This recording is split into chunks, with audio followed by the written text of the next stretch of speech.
Oh yo, so finally Trump will win election. Congratulations, Mr. Trump. I know you don't care. Big up. But of course, but of course, guys, how could America be led by a woman? I don't despise women, but my question, how could US be led by a woman? Oh, I don't imagine so. Americans need a leader with strong balls. Yeah, leaders who really know what what America mean. When you talk about America, what does America mean? Actually, US was first of all, US was one of the nations that was really respected in the times of Arnold Schwarzenegger. People moving into America and making it in life, which was a good thing. But now when we invited Democrats, I think they spoiled the game. You see, they spoiled the game at all. Now every other person is traveling to US, is studying, going, criticizing America and all that. So they spoiled the game. So I think Trump is really a person who understands what US really deserve to keep it great. So your winning is my pride. I'm so proud of you, Mr. Trump. Thank you. Now, getting back to Kenya and Kenyan politics. I want to make some various observations, guys, because you talk about people, you talk about us, speak the truth, and the truth is going to set us free. One of the controversy, a paradox, a irony, wakati mtu anasimama na anaongea ukweli, akwambie tu ukweli kabisa, bro, hakuna job. Job is a world crisis. Ndio unasoma, lakini I want you to limit your expectation kwamba ukisoma unapata job. Unaelewa? Na of course unaweza pata job, but what I also want you to do is do not expect mshahara kubwa. Una understand? Mtu akuje tu akwambie hivyo kweli. How many people who are going to start politicizing the truth? Many. Another thing I want to ask you, I want to ask you this. Why do you think every time after election there's a fight? After election, there must be a fight. And every time in Kenya, maybe in Africa, but I want just to talk about my country's affairs. Kila wakati kiongozi mwenye ako ndani lazima kwetu ni mbaya, asikizi maslahi ya wananchi, ni mbaya, ni corrupt, bribe, sijui what, nini. Kwa nini kiongozi ambaye ako ndani obviously ukuanga mbaya? Kwa nini? Every time the president that is on seat is a bad person. Akitoka tuna expect mwenye anaingia kuwa mzuri na kuwa mbaya. What do you think is the problem? Nini shida haswa? Because I think like we just need to take a break and ask ourselves, what is the problem? Because why should we go ahead? Oh, Ruto is bad. Oh, Ruto is bad. Oh, who do you think is good? Time ya Mwai Kibaki tunasema at least he was the president who understood the need of the people. Blood was shed heavily. You see, wale wanasema at least Raila Amolo Odinga ni kisababishi cha maisha nyingi kupotea Kenya by promoting protests zenye hazina mwelekeo that at the end of the day lead to people's properties destroyed, people's lives destroyed. Yes, families left, children left orphans, yeah, parents left by their children dying. Recently there was a floods and people lost their lives. What did Raila talk about it? Criticizing. Everyone is criticizing the government. Actually, Raila is the person who makes us feel like the government is not working. You see, ever since, if Raila wanted to be the president, is it so hard for him to be the president? Why can't he then, why can't he use this mandamano? Why can't he use this mandamano to make sure he gains a seat akae huko. Tangu alikuwa prime minister, from prime minister to nothing, a villager. Listen guys, why do you think we must have the president on seat blackmailed, being a bad person? We have to remind each other that recently Uhuru Muigai Kenyatta alikuwa ametufikisha kwa kona, and we said no, enough is enough. No, we cannot tolerate this one anymore.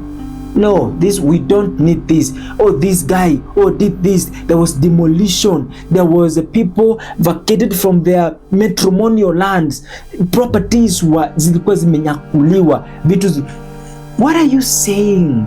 Why is Sonko home? Sonko ako home kwa nini? Alitumika kufanya vitu mbaya, and at the end of the day was impeached. You see? Why is Gachagua home? Siasa tu zinaenda hivi. Unaona? Sisi hatujui. But now the question is, where are these leaders coming from? They're coming from homes, from churches, from education, from cultures, certain beliefs. Wanakuja wanakaa hapo. Don't you think that these leaders wanaamuka wanakaa pale, I understand the need of the people? No, I think no, John. Hapana. It is time for you and me to sit down na tujiulize, nini kiongozi hawafanyi? Lakini hiyo ni sawa. Nini sifanyi? Now, not this. Now, nini sifanyi as a citizen? Because tunapenda raha, bro. Tunapenda raha, tunapenda kujipenda. Kujipenda aje? Unaweza kunywa sumu as long as ulewe. Unaweza, you can bangi, mogo, card, hizo vitu zinakuweka busy hapo. Tuko busy nazo, si ndio? Tunapenda ku criticize the truth. Nikiongea hivi kuna mtu atakuja, wewe umefanya nini? Wewe umefanya, unatetea serikali, sijui nini. Wewe unafanya nini? That's the question. Wewe as an individual unafanya nini? Leo hii ukipewa kiti ya urais utafanya nini? Different from what other leaders have done. What will you do? Best, absolutely nothing. Hakuna kitu utafanya. Kwa sababu gani? Wakenya, they think they are highly empowered, but the mind we have is polluted by Western culture. So we want to be westernized. The way leadership is supposed to be, inafaa kuwa kama US. US imedevelop for the last 200 and something years ago. And Kenya only about 61 years ago. Since our invaders left us, it's about 61 years or 62 years. Sa, wewe kama mtu unafanya nini to see change in this Kenya? What are you doing? Yeah? Guys, MCAs nyumba 10 wanaangalia ni wasichana wameshika mimba. Unakatia nani? Sijui nini. Hizo ndio vitu wanashughulikia. Na kuna projects wana allow zinawekwa pale ambazo hazifanyi kazi, na wako huku wanaangalia. Ma chiefs wanaangalia. Kwanza wazazi wame lose hope. They don't no longer take care of their children. They are not present for their children. Who is upbringing your children? Au wenye watakuwa viongozi ni nani? Who is making a way for their children? Yani unazaa alafu unapea gava. Now who told you the government is buying children? No. Government is not buying children. So why should you give birth and then now complain to the government? Why are you not taking care of a child? No, the government kazi yake ni ku oversight the country's affairs, and actually the president kazi yake ni kusign. Kama kuna watu tunafaa kuangalia zaidi na sana ni the county government, which is the governor, the president of the county, the MCAs, the MPs, the nyumba 10, the chiefs. Hao ndio watu wanafaa kuangaliwa huku chini. Kama wewe mzazi, huyo ndio mtu unafaa kuangalia. Unaona? Vitu wana discuss huko bungeni, hizo ndio vitu nafaa kuwa. Are these people representing your opinion? Kuna viongozi wengine wanatetea kwao na kwao kumejengwa vizuri. Wako serious. Wewe wako wanatetea nini? Zile project zenye analeta kwa kwenu huko anafanya nini? ni zinawafaidi nyinyi? Is it what you want? Is it your wish? We cannot, guys, we cannot just sit and keep pointing fingers to one person. I was so furious. 2013, 2017, I was a student. 2018, ndio huyo mimi, we have been having debates, siasa. We are prioritizing siasa and not doing anything about it. Mtu anaamka anaenda tao, wamekaa mahali, kazi yao ni kudiscuss. Jana Ruto amesema nini?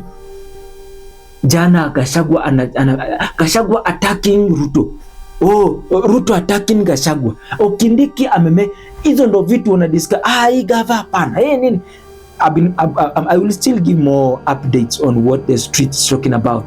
You see, pako unaangalia unasema bullshit. We cannot, by standing in the streets and talking about the government, talking about political leaders, it will not bring any change to this nation. It has not been.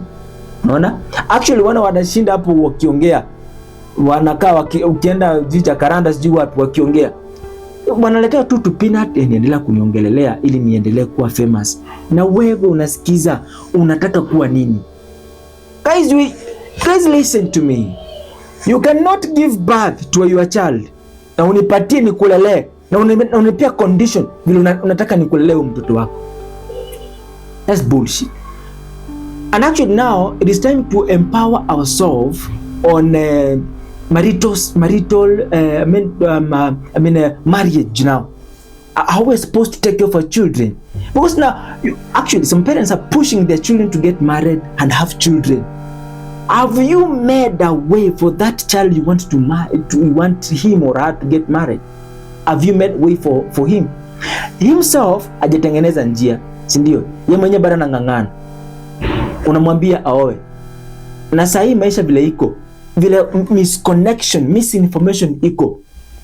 Who is going to take care of these children? Who is going to do anything? Listen guys. Be careful about this so-called activist.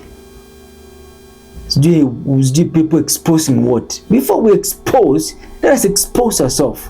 Let us get ourselves civilized and understand what it really takes to lead and where the problem is. Sometimes tunaangalia kichwa kioza. Sasa what if kichwa iko sawa? Who is wrong here? What if kichwa iko sawa na mwili ndio iligonga hapa ikaumia? Sasa mkia iligonga tani hivi kagongwa na ikagwarwa. Kichwa ndiye imefanya mkia imegwarwa. No guys. Let us wake up. And finally, I love what Kamala, that lady wanted to be the US president, the Trump's competitor. He has made a declaration. She said, you can go to a competition, yeah, and you have the supporters, but unfortunately you can lose. But losing does not mean giving up. You stumble, wake up and keep on going. Do not despise yourself because of one failure. You keep on shining, you keep on doing, think of change, realize the change, be the change, and let's make America great. Do you have a president mwenye ameshindwa in Kenya baada ya kinyang'anyiro, stands before the congregation and tells the people, hey guys, it was a nice game, we did all we could, but unfortunately these are the results. So we have nothing to do apart from supporting whoever that won, and we have to make Kenya grow. You see, we are Kenyans and we are the ones to make it work. A competitor who was accepted the losing in election and standing before the people and saying, we still belong to Kenya and we are held accountable in making Kenya work, in making Kenya great. Who is that leader who accepts, apart from after election, when somebody is losing, there is a fight, chaos, mayhem, looting, stealing, killing, and all this sort of stuff? And at the end of the day, they blackmail right from the moment the president gets in the seat. They start blackmailing this president until we see, as the citizens, see if this leader is not doing something for us. And now we start thinking that whoever that lost is supposed to be the one on seat. It could not, and it is not supposed to be that way. So let us be kind of civilized. When talking about civilization, when somebody is civilized, we mean this person understands themselves, understands the games they are playing, understands what they want, and they take everything positive, and they are accountable, they are responsible, and they are competitive in whatever in their endeavors. So if we still have people whose mind is thinking of chaos, fighting, and they want change in Kenya, we need to get the hair out of the idea about change out of our minds and think of just remaining wherever we are. Especially Kalenjins, who are always chaotic, who are lunatics. Look at the Marakwits, Masai, who are still in those cultures. They are still held by their cultures. When the elders say, no, we have to vote for this, that's it. When they see somebody else, Rungu, Mishale, fight. That's what they think. And then we're talking, oh, Kenya, we are civilized. We have communities which will never grow until they realize that civilization is not for those who are educated only, but for everybody who is ready to make a family, who is ready to make this Kenya great. Anybody, not for those ones who think they are graduates. Everybody is held accountable for this nation to be great. So if you haven't decided to make this Kenya great, nobody is making a way for you. Everybody is making a way for themselves, their generation, and who they love. That is it. So if you're waiting for me to make a way for you, forget it.